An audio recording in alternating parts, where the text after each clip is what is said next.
안녕하세요. 오늘은 2019년 1월 14일 월요일입니다. 한 주간이 새롭게 시작되는 날인데요. 어제 주일은 다 잘 지키셨겠지요? 그냥 예배에 참석하는 것보다 그 예배를 통해 주시는 말씀을 깨닫는 게 중요한 겁니다.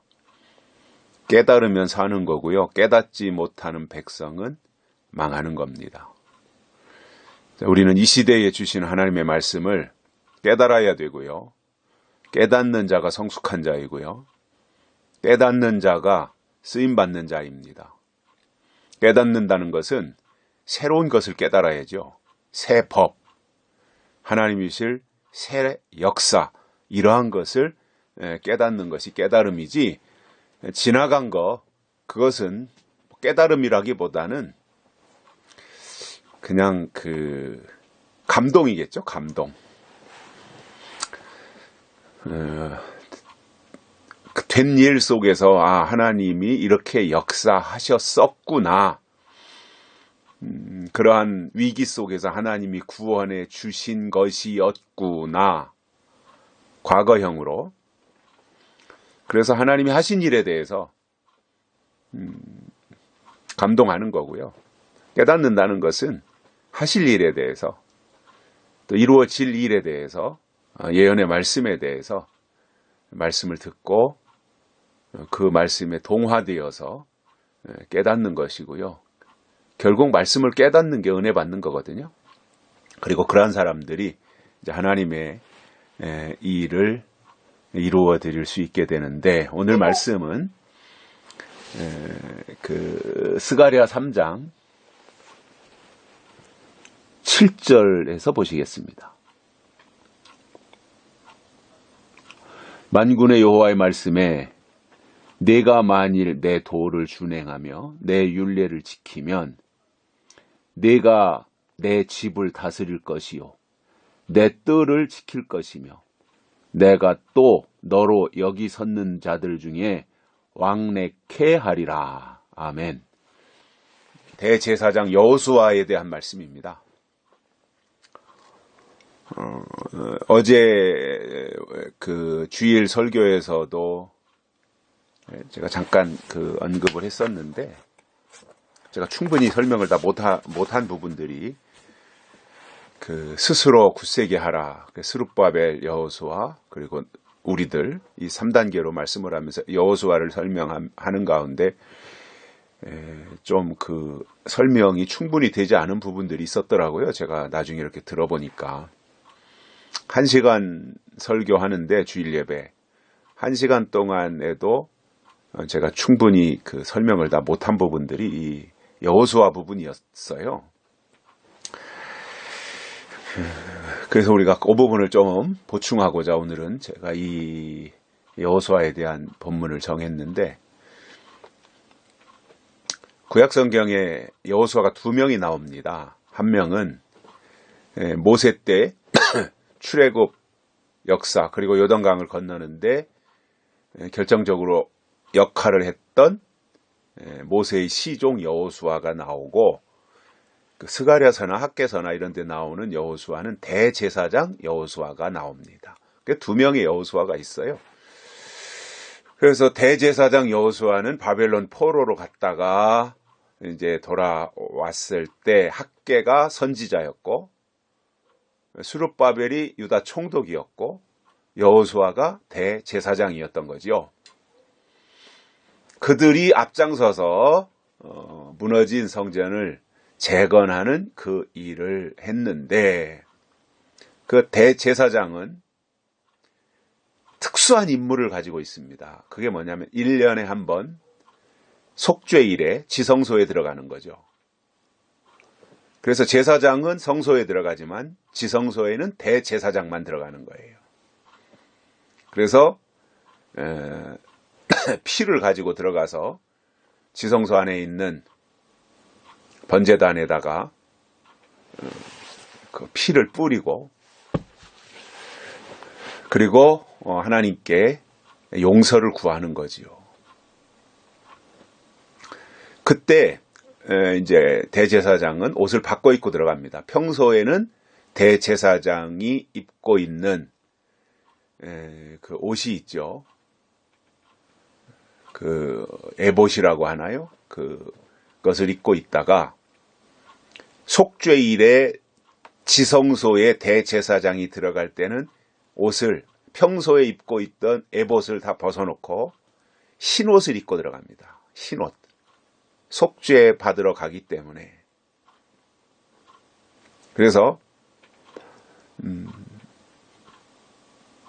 대제사장이 지성소에 들어가서 살아나오면 백성들이 죄가 사함받은 것이고요.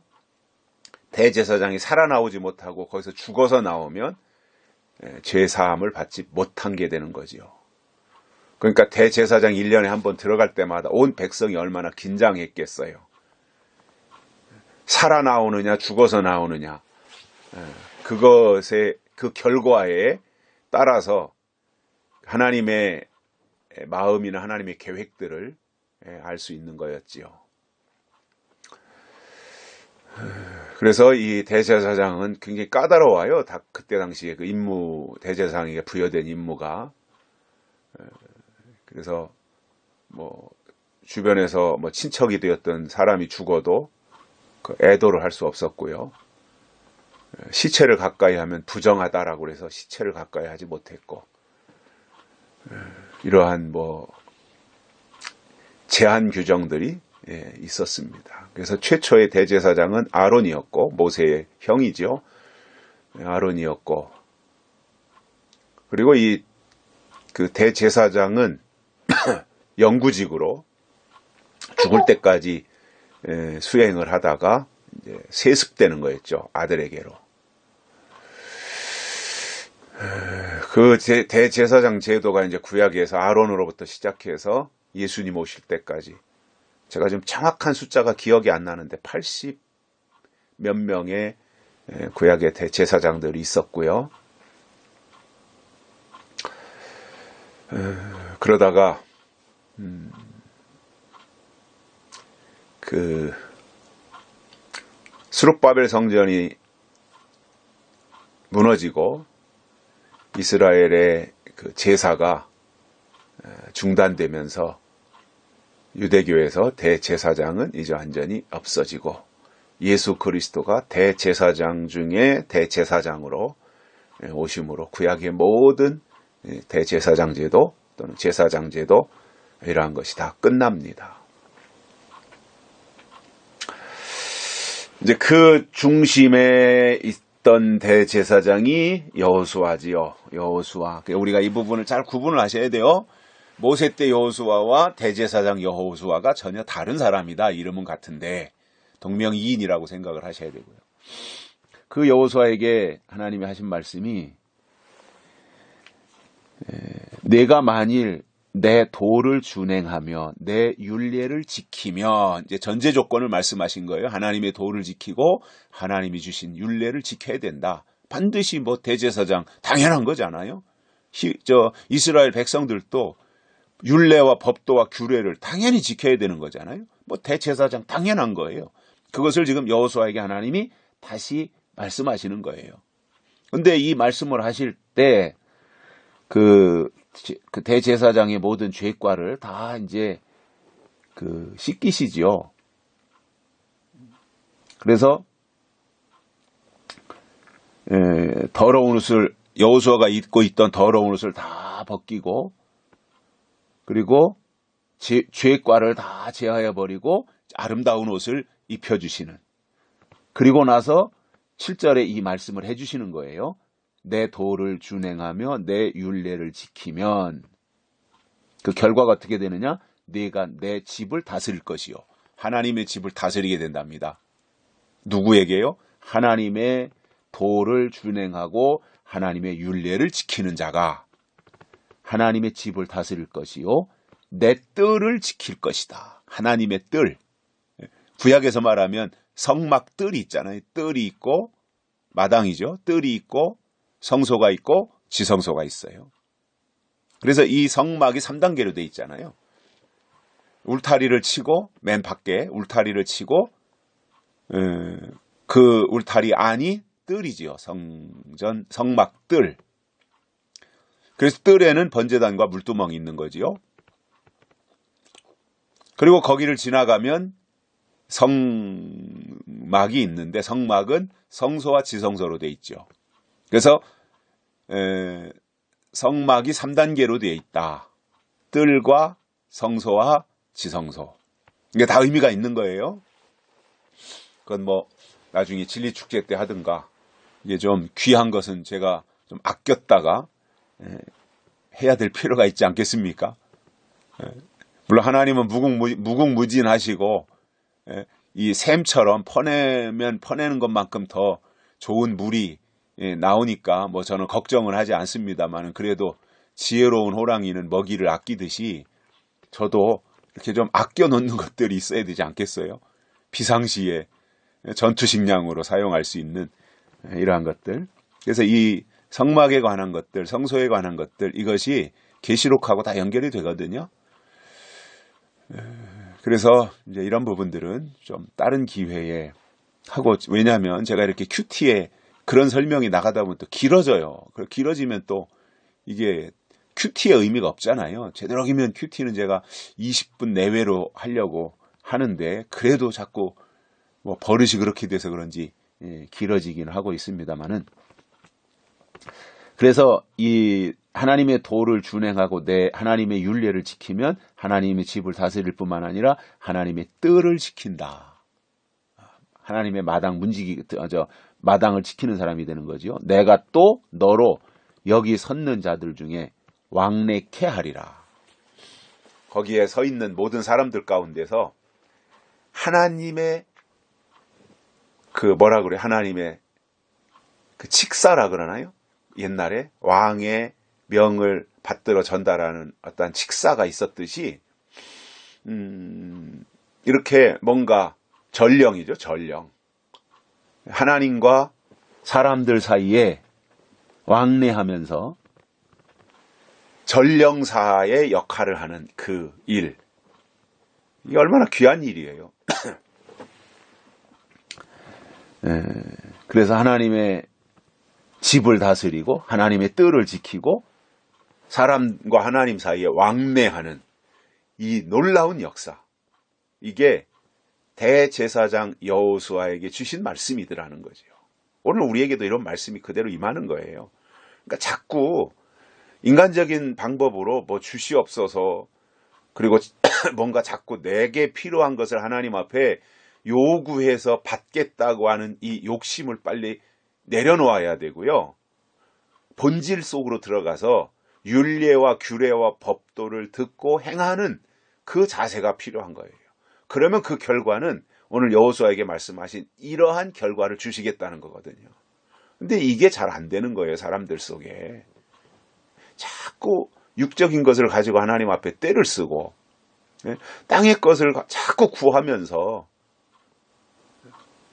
땅의 일은 하면서 하늘의 일은 하지 못하는, 땅의 것은 구하면서 하늘의 것은 구하지 못하는. 노아 때 하나님의 책망이 뭐였어요? 너희가 그 방주가 지어져 가고 하나님의 때가 가까이 오는데 먹고 마시고 시집가고 장가가는 일은 하면서 방주 들어가는 일은 안 했단 말이에요. 그것을 하나님이 책망하신 거예요. 그러니까 먹고 마시고 시집가고 장가가는 게 죄라는 게 아니라, 그것은 인간사 속에서 사람이 살아가는 세상 속에서 당연히 다 있는 것들이잖아요. 그것을 하나님이 문제시한 것이 아니라, 육신의 일은 때 맞춰서 알아서 잘해서, 먹을 때 알아서 먹고, 잘 때 알아서 자고, 결혼할 때 알아서 결혼하고, 다 때에 맞게 철저하게 자기 일은 잘하면서 왜 하나님의 때에 대해서는 관심이 없느냐, 그것을 책망하신 거예요. 그래서 우리는 하나님의 법도를 잘 알고 하나님의 율례를 준행하면서 하나님이 기뻐하시는 그러한 사람들로 하나님 앞에 서서 오늘 이 시대에 정말 대제사장 여호수아처럼 하나님 앞에서 지성소에 들어가는 영적인 수준을, 대제사장 수준을 지키고, 그리고 대제사장이라고 하는 것은 폼 잡고 행세하는 것이 아니라 결국은 흰옷을 입고 그 번제단이 있는 지성소 안으로 죽으러 들어가는 거거든요. 사실은 죽으러 들어가는 거예요. 그게 다행히 용서해 주시면 살아나오는 거고요. 그게 대제사장이에요. 오늘 시대에 우리가 계시록의 신앙을 가졌다고 하는 것은 대제사장적 신앙인 거예요. 거기가 지성소예요. 그러니까 뭐 자꾸 계시록 안다고 뭐 폼 잡고 뭐 계시록 가지고 뭐 행세하려고 그런 생각은 추워도 하면 안 됩니다. 계시록을 가지고 흰옷을 입고, 계시록의 단계가 흰옷 입는 단계잖아요. 세마포 단계잖아요. 그래서 이 시대의 모든 죄를 하나님 앞에 아뢰고, 결국은 시대적인 죄가 있잖아요. 시대적인 죄. 예수님 오셨을 때는 바리새인들이 시대적인 죄를 진 거예요. 율법은 아는데 예수님은 몰랐잖아요. 복음을 몰랐잖아요. 그게 죄였잖아요. 마지막 때도 마찬가지예요. 예수님이 다시 오실 때 초림은 아는데 재림을 모르면 그게 죄예요. 그래서 이러한 부분들을 우리가 잘 이해해서 하나님 앞에 합당한 대제사장적 반열에서 하나님의 일을 감당할 수 있기를 소망합니다. 감사합니다.